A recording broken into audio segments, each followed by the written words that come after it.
تو عالم تمہارا ہوا کملی والے کہ تم ہو حبیب خدا کملی والے، تو عالم تمہارا ہوا السلام علیکم ورحمۃ اللہ وبرکاتہ۔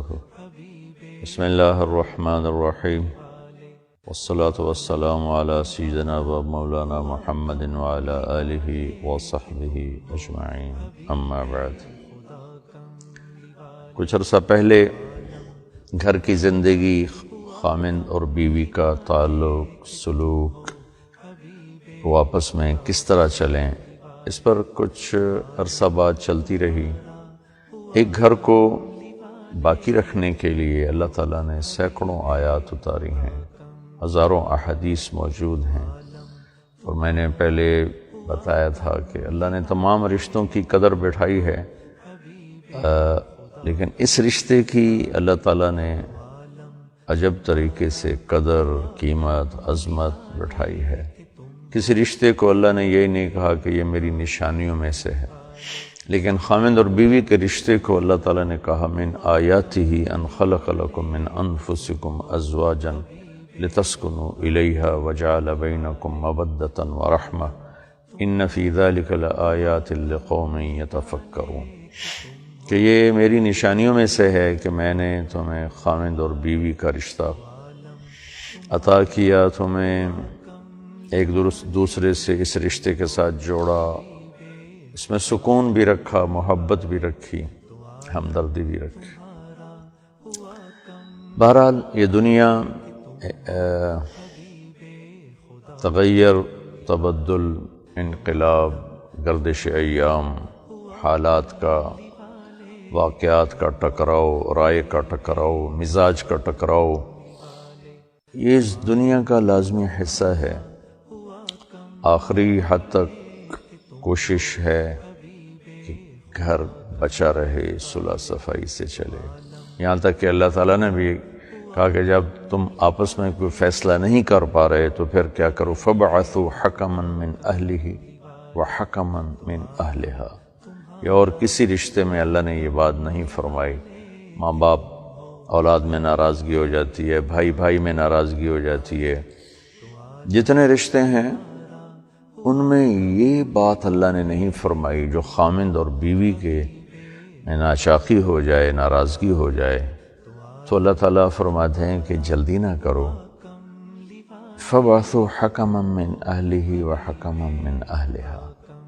ایک اچھا سمجھدار آدمی چنو، لڑکے کی طرف سے، خامند کی طرف سے، اور ایک اچھا سمجھدار آدمی چنو، لڑکی کی طرف سے، بیوی کی طرف سے۔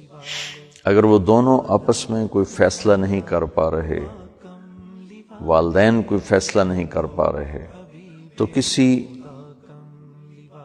سمجھدار، محترم، معزز فیملی کا آدمی یا آؤٹ آف فیملی، ایک کو لڑکے والے چن لے، ایک کو لڑکی والے چن لیں، وہ دونوں مل کر بیٹھ کر ان میں صلح صفائی کی کوشش کریں اور اس معاملے کو نمٹانے کی کوشش کریں کہ اللہ کرے یہ معاملہ سلجھ جائے اور سمٹ جائے۔ لیکن پھر بھی اگر یہ معاملہ نہیں سلجھتا تو پھر اللہ تعالیٰ نے علیحدگی کا راستہ رکھا ہے، لیکن وہ بالکل آخر میں ہے۔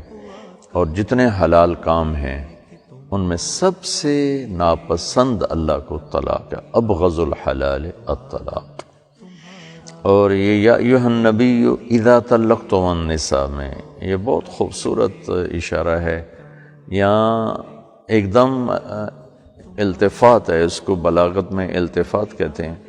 یا ایھا النبی اذا طلقتم النساء، بات ایمان والوں سے ہو رہی ہے، شروع اللہ کے نبی سے کی جا رہی، اے میرے نبی، اور ایک دم جب تم اپنی بیویوں کو طلاق دینے لگو، تو یہ آپس میں عجیب سا لگتا ہے کہ بات اللہ اپنے نبی سے فرما رہے ہیں، پھر ایک دم ایمان والوں سے بات شروع فرما دیتے ہیں، اے نبی جب تم اپنی بیویوں کو طلاق دو۔ تو اس میں علماء نے یہ ایک خوبصورت اشارہ اس میں سمجھا ہے اور اس کو لکھا ہے کہ بات طلاق کی ہو رہی ہے تو اللہ اپنے نبی سے شروع فرما کر آپ کو سفارشی بنا رہے ہیں کہ آپ ان سے کہیں کہ یہ طلاق نہ دیں، اور اگر اب یہ دینا ہی چاہتے ہیں تو طلقوہن لعدتہن واحصوا العدہ، تو پھر طلاق کو لڑائی کا اور نفرت کا اور آپس کی دشمنیوں کا سبب نہ بنایا جائے۔ یہ بھی ایک فطری چیز ہے، یہ بھی ایک اس کائنات کا لازمی حصہ ہے، اختلاف مزاج کا، عادات کا، طبیعت کا، ترجیحات کا۔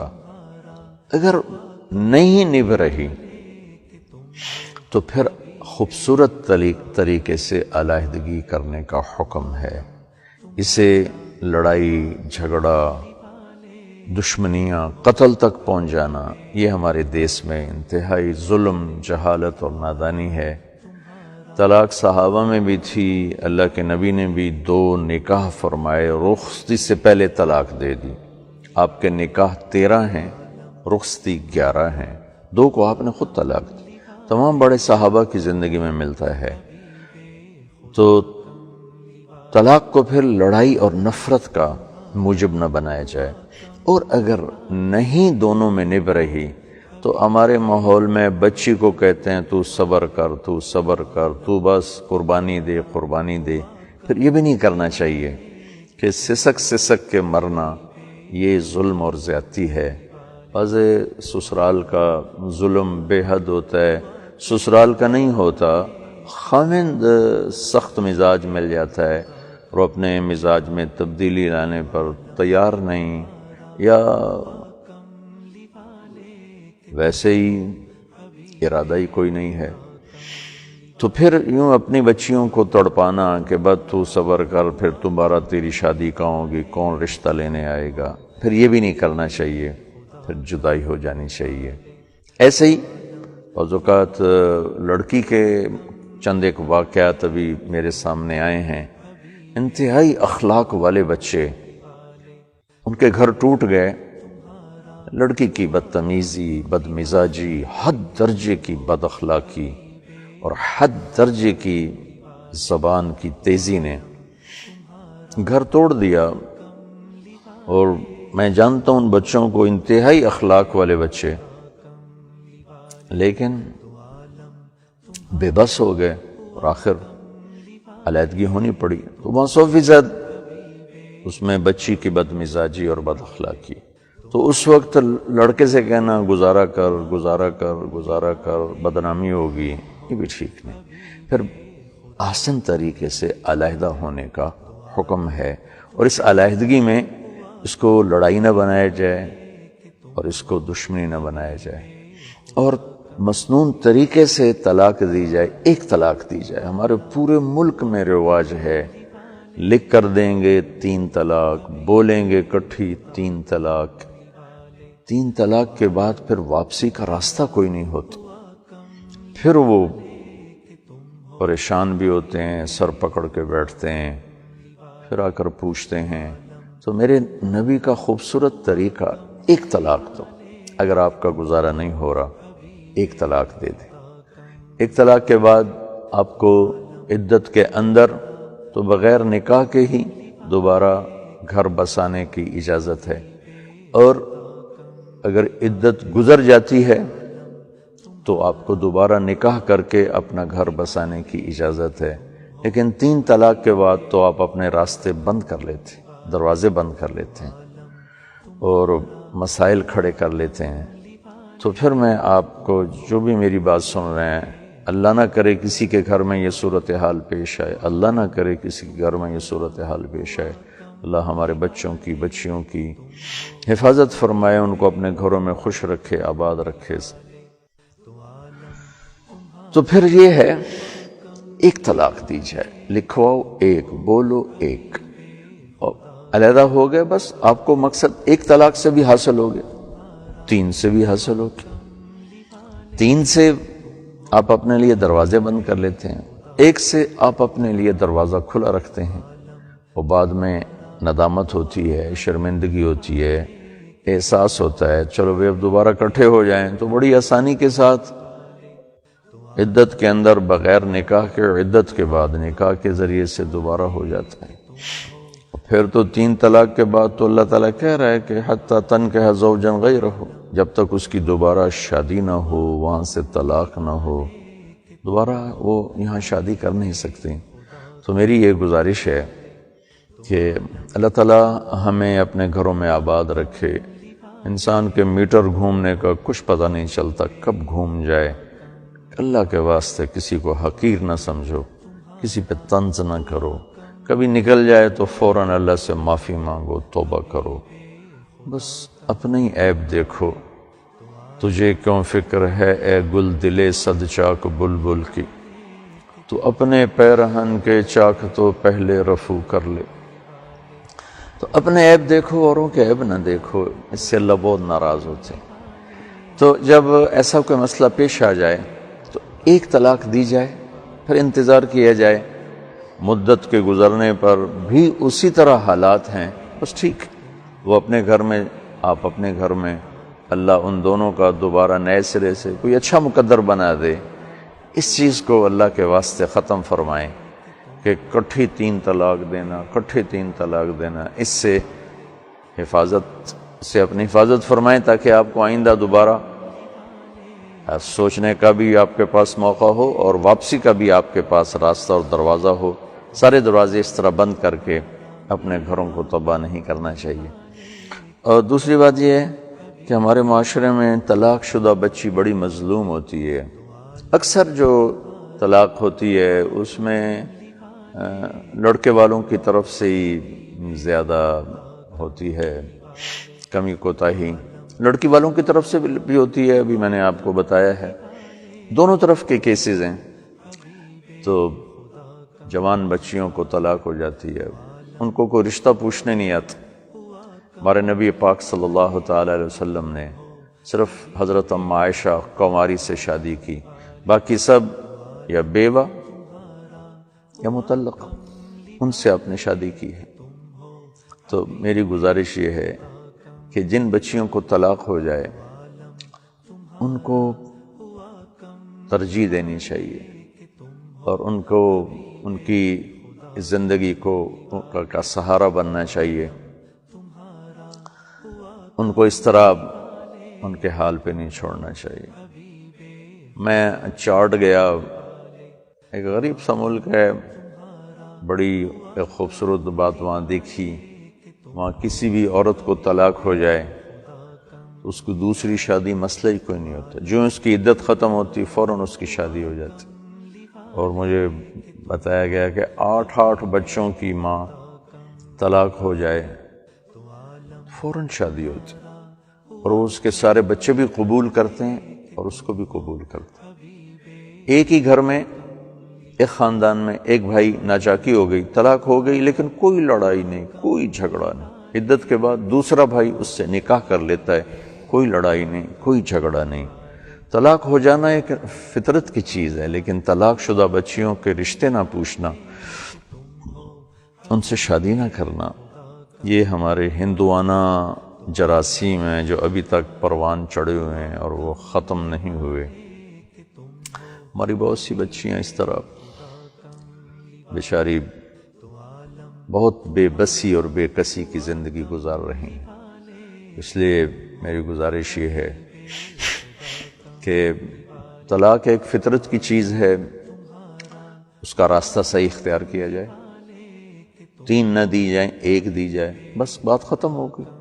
جو آپ جدائی کا مقصد حاصل کرنا چاہتے ہیں، جب وہ 1 سے ہو رہا ہے تو اوپر تو 3 دینے کا کیا فائدہ ہے یا کیا مقصد ہے؟ اپنے لیے سارے راستے بند کرنا۔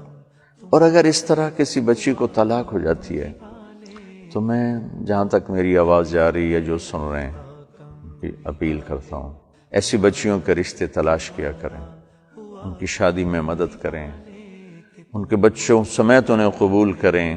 کئی واقعات سننے کو ملے ہیں، دیکھے ہیں آنکھوں سامنے کہ شادی تو کریں گے لیکن بچہ قبول نہیں کریں گے، بچی قبول نہیں کریں گے، دوسرے سنبھالیں، ہم صرف بچی لیں گے۔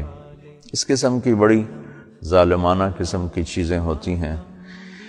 تو کوشش کریں کہ طلاق شدہ بچیوں کے رشتے ہوں، چونکہ عام طور پر میں کوئی کسی کی طرف سے وکیل نہیں ہوں، عام طور پر جو سنا ہے، جو دیکھا ہے، زیادتی لڑکے والوں کی طرف سے یا لڑکے کی طرف سے یا لڑکے کے ماں باپ کی طرف سے عام طور پہ زیادتی ہوتی ہے، تو وہ لڑکیاں بیچاری دیواروں کے ساتھ زندگی گزارنے پر مجبور ہو جاتی ہیں۔ تو کوشش کی جائے ان طلاق شدہ بچیوں کو۔ میرے نبی نے فرمایا تو میں سب سے بڑا صدقہ بتاؤں، سب سے زیادہ اجر والا صدقہ بتاؤں؟ پھر فرمایا کہ جس کی بیٹی کو طلاق ہو گئی اور وہ گھر واپس آ گئی، اس پر خرچ کرنا سب سے بڑا صدقہ ہے، سب سے بڑا صدقہ ہے، چونکہ وہ بچی ماں باپ پر بھی بوجھ بنتی ہے، بھائیوں پر بھی، معاشرے پر بھی، تو سب اس سے تنگ پڑتے ہیں۔ تو جو اس کو سنبھالتا ہے، اس کے سر پہ ہاتھ رکھتا ہے، اس کے لیے چھاؤں بنتا ہے، اگر وہ بچے والی ہے تو ان کے بچوں کے لیے وہ چھاؤں بنتا ہے۔ تو اس صدقے کو اللہ کے نبی نے سب سے اعلیٰ درجے کا صدقہ قرار دیا، وہ سب سے اعلیٰ درجے کا اجر اس پہ ارشاد فرمایا، چونکہ وہ معاشرے میں ایک مشکل سوال بن جاتا ہے۔ تو یہ ماشاءاللہ افریقہ کے ملکوں میں یا عرب ملکوں میں، سارے عرب ملک نہیں، بعض عرب ملکوں میں یہ معاشرت ہے کہ وہاں طلاق ہونے پر کوئی لڑائی نہیں، کوئی جھگڑا نہیں، اور طلاق کے بعد شادی ہو جاتی ہے، بڑے آرام کے ساتھ شادی ہو جاتی ہے۔ تو میں آپ سب سے بھی جہاں تک آواز جا رہی ہے یہ گزارش کرتا ہوں کہ اس طلاق کو ایک زندگی کا حصہ سمجھا جائے، اگر ہو جائے تو طلاق شدہ بچیوں کو عزت دی جائے، ان پہ خرچ کیا جائے، ان کے ایسا رشتہ ہو تو اس کو ترجیح دی جائے، تو انشاءاللہ یہ ہمارے لیے، ہماری نسلوں کے لیے بہت بڑی چیز بنے گی، بہت عالی شان چیز بنے گی۔ اللہ تعالی ہمیں عمل کی توفیق بخشے، اللہ تعالی ہمارے گھروں کو آباد رکھے، ہمارے بچے بچیوں کے گھروں کو آباد رکھے، اللہ کسی کو ایسی آزمائش میں نہ ڈالے۔ السلام علیکم۔ کہ تم ہو حبیب خدا کملی والے، تو عالم تمہارا